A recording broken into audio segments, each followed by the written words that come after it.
ప్రజలారా, మా YouTube channel, నా పేరు రాజు. పులివెందల ఒంటిమిట్ట జడ్పీటీ ఉప ఎన్నికలపై చంద్రబాబు నాయుడు గారు మాట్లాడుతూ, జగన్ అసహనం పెరిగింది, అరాచకాలు సాగనందుకే నాపై విమర్శలు చేస్తున్నారు అనేది కూడా చంద్రబాబు నాయుడు గారు చెప్తున్నారు. పులివెందల ప్రజలు ఇప్పుడిప్పుడే వైకాపా నాయకుల అరాచకాల నుంచి బయటపడుతున్నారని చంద్రబాబు నాయుడు గారు పేర్కొన్నారండి. ఎందుకంటే వైకాపా అధ్యక్షుడు జగన్ పులివెందల్లో ఎప్పుడు చేసే అరాచకాలు ఈసారి సాగనందుకే అసహనంతో ఉన్నారని కూడా చంద్రబాబు నాయుడు గారు వ్యాఖ్యానించారండి. ఆయన విలేకరులతో మాట్లాడుతూ, పులివెందల జడ్పీటీసీ స్థానానికి జరిగిన ఉప ఎన్నికలపై ఒక విలేకరు అడిగిన ప్రశ్నలకు చంద్రబాబు నాయుడు గారు చేస్తూ, వైఎస్ ఆయాయం నుంచి అక్కడ ప్రజాస్వామ్యం తంతుగా ఎన్నికలు జరగలేదు. ఇంకా జగన్ నైజాం అందరికీ తెలిసిందే. అక్కడ నామినేషన్ వేయడానికి భయపడే పరిస్థితి. అలాంటిది ఈ ఎన్నికల్లో 11 మంది నామినేషన్లు వేశారు. 2 పోలింగ్ బూతుల్లో ఎప్పుడైనా రీపోలింగ్ జరిగిందా? శాంతి భద్రత నిర్వహణ పటిష్టంగా జరిగింది. కాబట్టే ప్రజలు ధైర్యంగా బయటకు వచ్చి ఓట్లు వేశారనేది కూడా చంద్రబాబు నాయుడు గారు చెప్తున్నారండి. ఇంకా ఏమా చెప్తున్నారంటే, తాడేపల్లి ప్యాలెస్లో ప్రకంపనలు వచ్చినాయి. పులివెందల ఉప ఎన్నికను చూసి జగన్కు ప్రజాస్వామ్యం గుర్తొచ్చింది అని ఆర్థిక శాఖ మంత్రి పయ్యాల కేశవ్ గారు విమర్శించారు. అలాగే పులివెందల్లో 45 ఏళ్ళ తర్వాత ప్రజాస్వామ్యం నిలబడింది అని మంత్రి లోకేష్ పేర్కొన్నారు. ఇంకా మన లోకేష్ గారు మాట్లాడుతూ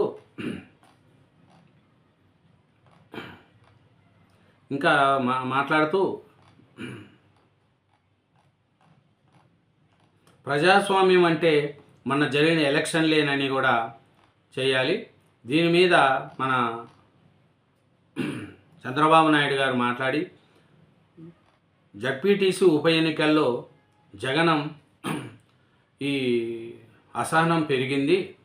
ఏకీరం జరిగే చోట ఈ ఎన్నికల్లో 11 మంది పోటీకి నిలబడారు అనేది కూడా చంద్రబాబు నాయుడు గారు చెప్తున్నారండి. అక్కడ ప్రజాస్వామ్యబద్ధంగా ఎలక్షన్లు జరిగినాయి, ప్రజలు స్వేచ్ఛందంగా ఓట్లు వేశారనేది కూడా చంద్రబాబు నాయుడు గారు చెప్తున్నారు. 2024 ఎన్నికల్లో వైకాపాకు ఎన్ని సీట్లు వచ్చాయో అంతమంది పులివెందలో పోటీ చేయడం విచిత్రమన్నారు. చూడండి, 11 సీట్లు వైసీపీకి వచ్చినాయి, 11 మంది నామినేషన్లు వేసినారంట పులివెందల్లో. చూడు, 11కు 11 సరిపోయినాయి అనేది కూడా వాళ్ళు చెప్తున్నారు. విచిత్రం అన్నారు. పులివెందల్లో ప్రజాస్వామ్యం చూసి వైకాపా ఊరవలేకపోతుందనేది కూడా ధ్వజమెత్తారు. బుధవారం పార్టీ కార్యాలయంలో విలేకరులతో మాట్లాడుతూ చంద్రబాబు నాయుడు గారు చేసిన వ్యాఖ్యలు ఇవ్వండి. అలాగే లోకేష్ గారు కూడా మాట్లాడుతూ, 30 ఏళ్ళ తర్వాత పులివెందల్లో ప్రజాస్వామ్యం వచ్చింది, ఎలక్షన్లలో జనాలు ఓట్లు వేశారు అనేది కూడా మన లోకేష్ గారు చెప్తున్నారండి. ఎందుకంటే ఎప్పుడు ఏకీగ్రీవంగా అయ్యే పులివెందల ఎలక్షన్లు ఈసారి 11 మంది నామినేషన్ వేశారు, ప్రజాస్వామ్యబద్ధంగా ఓట్లు జరిగినాయి అనేది కూడా చెప్తున్నారు.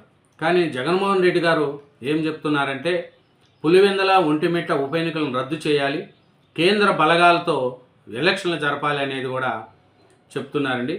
ఓటర్లను భయభ్రాంతులను గురి చేసేందుకు 700 పోలీసులు నియమించారు. మంత్రి సవిత, ఎమ్మెల్యేలు పుత్తా చైతన్య, ఆదినారాయణ రెడ్డి, తెలుగుదేశం నేత బీటెక్ రవి తన నియోజకవర్గాల నుంచి మనుషులను దించారు. ఒక్కొక్క పోలింగ్ కేంద్రానికి 400-500 మంది తెలుగుదేశం నాయకులు వచ్చారు. వీళ్ళంతా కలిపితే 7-8 వేల మంది, అంటే ఒక్కొక్క ఓటర్కు ఒక్కొక్క రౌడీని తెచ్చారు. కలెక్టర్ చెరుకూరి శ్రీధర్ కళ్ళెదటే దొంగ ఓట్లు వేశారు. మంత్రి రాంప్రసాద్ రెడ్డి చిన్న కొత్తపల్లి పోలింగ్ కేంద్రంలోకి వెళ్ళి దౌర్జన్యం చేశారు. తెలుగుదేశం మాజీ ఎంపీ గురుకుపాటి రామ్మోహన్ రావు వరుసకు అల్లుడైన డీఐజీ కోయి ప్రవీణ్ పచ్చ చొక్కా వేసుకొని అక్కడ దౌర్జన్యకాండకు తోడుగా నిలిచారు. పోలీసులు ఎవరెవరు ఎక్కడుండాలి, సిఐ ఎవరుండాలి, ఎస్ఐ ఎవరుండాలి అని ఎంచుకొని నియమించారని ఆరోపించారు. చూడండి, ప్రజాస్వామ్యంలో పులివెందల ఒంటిమిట్టపై జరిగిన దానికి చంద్రబాబు నాయుడు గారు మాట్లాడుతూ, ఇది న్యాయబద్ధంగా జరిగినాయి ఈ ఎలక్షన్లు అని. జగన్మోహన్ రెడ్డి గారికి ప్రజాస్వామ్యం అంటే తెలియదు, కాబట్టి ఈసారి ప్రజాస్వామ్యంగా ఎలక్షన్లు జరిగితే జగన్మోహన్ రెడ్డి గారు అసహనం వ్యక్తం చేస్తున్నారు. ప్రజాస్వామ్యమే లేదంటున్నారు. ప్రజాస్వామ్యం లేకపోతే 11 మంది నామినేషన్లు ఎట్లా వేస్తారు, 2 తావుల రీపోలింగ్ ఎలా చేస్తారు అనేది కూడా మనకు తెలుస్తుందండి. ఇంకా చూసుకుంటే ఈ ప్రజాస్వామ్యం అంటే ఏమి అంటే కరెక్ట్గా జనాలు వచ్చి ఓట్లు వేసినారు కాబట్టి ఇది ప్రజాస్వామ్యంగా నిలబడింది అనేది కూడా వాళ్ళు చెప్తున్నారండి. దీనిపైన మన పయ్యాల కేశవ్ గారు కూడా మాట్లాడారు. పయ్యాల కేశవ్ గారు మాట్లాడుతూ ఇది తాడేపల్లి ప్యాలెస్లో ప్రకంపనలు వచ్చినాయి. ఈ పులివెందల జడ్పీటీసీ, ఒంటిమిట్ట జడ్పీటీసీ ఉప ఎన్నికలు చూసి మన జగన్మోహన్ రెడ్డి గారికి ప్రజాస్వామ్యం గుర్తొచ్చిందని, ఇన్ని రోజులు ప్రజాస్వామ్యం లేదా పులివెందల్లో, ఇప్పుడే ప్రజాస్వామ్యం గుర్తొచ్చిందా, 30 ఏళ్ల నుంచి వైఎస్ రాజశేఖర రెడ్డి ఆయాం నుంచి జగన్మోహన్ రెడ్డి ఆయాం వరకు ఎవరైనా కరెక్ట్గా నామినేషన్లు వేశారా, ఓట్లు వేసారా, సర్పంచ్ ఎలక్షన్లు కరెక్ట్గా నిర్వహించారా, ఏజెంట్లను కూర్చోబెట్టారా అనేది కూడా వీళ్ళు మాట్లాడుతున్నారండి.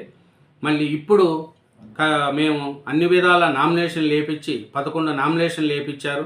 ప్రజాస్వామ్యబద్ధంగా జనాలు ఎప్పుడూ ఉత్సాహంగా ఓట్లు వేశారు, వచ్చారు. ఓట్లు వేస్తే మా మీద నిందలు మోపుతారా అనేది కూడా జగన్మోహన్ రెడ్డి గారు చెప్తున్నారండి.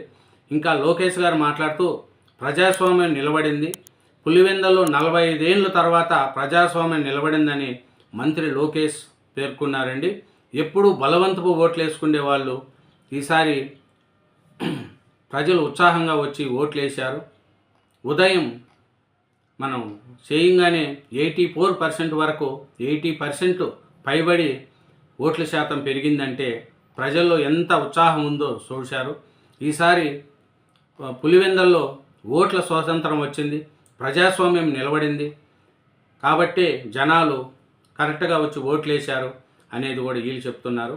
కానీ జగన్మోహన్ రెడ్డి గారు ఇది ఉప ఎన్నికలు రద్దు చేయాలి, ఇక్కడ పోలీసులు దౌర్జన్యాలు చేశారు, అన్యాయాలు చేశారు, దొంగ ఓట్లు వేశారు అని జగన్మోహన్ రెడ్డి గారు ఏజెంట్లు లేకుండా ఎన్నికల ఈ ఉప ఎన్నికలను రద్దు చేసి కేంద్ర బలగాలను ప్రవేశంలో ప్రజాస్వామ్యబద్ధంగా నిర్వహించాలనేది కూడా జగన్మోహన్ రెడ్డి గారు చెప్తున్నారండి. దీనిపై మేము న్యాయ పోరాటం చేస్తాం. చంబల్లోయ బందిపోట్లను మరిపించే రీతిలో దొంగ ఓట్లు వేయించుకున్నారు, ఏజెంట్లు లేకుండా ఎన్నికలు నిర్వహించడం చరిత్రలో ఇదే తొలిసారి అనేది జగన్మోహన్ రెడ్డి గారు చెప్తున్నారు. మళ్ళీ జగన్మోహన్ రెడ్డి గారికి ప్రజాస్వామ్యం అంటే ఇదేనేమో అనేది గుర్తొస్తుంది. 30 ఏళ్ళు అక్కడ నామినేషన్లు లేకుండా అన్ని ఏకీగ్రవాలు చేసుకుంటూ ఇప్పుడు ప్రజాస్వామ్యబద్ధంగా ఎలక్షన్లు వచ్చి జనాలు ఓట్లు వేస్తే ఇది దుర్మార్గ పాలన అంటున్నారు. కాబట్టి ప్రజలు, విజ్ఞులు వాళ్ళు చూసి ఎవరికి ఓట్లు వేస్తారు ఏమనేది కూడా ఈరోజు చూసుకున్నామండి. జగన్మోహన్ రెడ్డి గారి మీద చంద్రబాబు నాయుడు గారు చేసిన దీని మీద అస్సాంలో చూస్తే పరిస్థితి ఎలా ఉంది అంటే జగన్ అసహనం అరాచకాలు సాగనందుకే జగన్మోహన్ రెడ్డి గారి మీద ఇలా మాట్లాడుతున్నారని చంద్రబాబు నాయుడు గారు అంటున్నారండి. కానీ చంద్రబాబు నాయుడు గారు మీద జగన్మోహన్ రెడ్డి గారు ఏమంటున్నారంటే నరకానికి పోతావు, ఇవే నీకు చివరి ఎన్నికలు కావచ్చు, ఈ ముసలి వయసులో రామకృష్ణ అనుకుంటే పుణ్యమైన దక్కుతుంది అని చంద్రబాబు నాయుడు గారిని జగన్మోహన్ రెడ్డి గారు శాపనార్థాలు పెడుతున్నారు. దీని మీద ఒకరి మీద ఒకరు చేసుకున్న విమర్శలకు ప్రజలే తగిన సమాధానం చెప్తారు. Thank you very much. Channel subscribe చేయండి, వీడియోను లైక్ చేయండి. Thank you.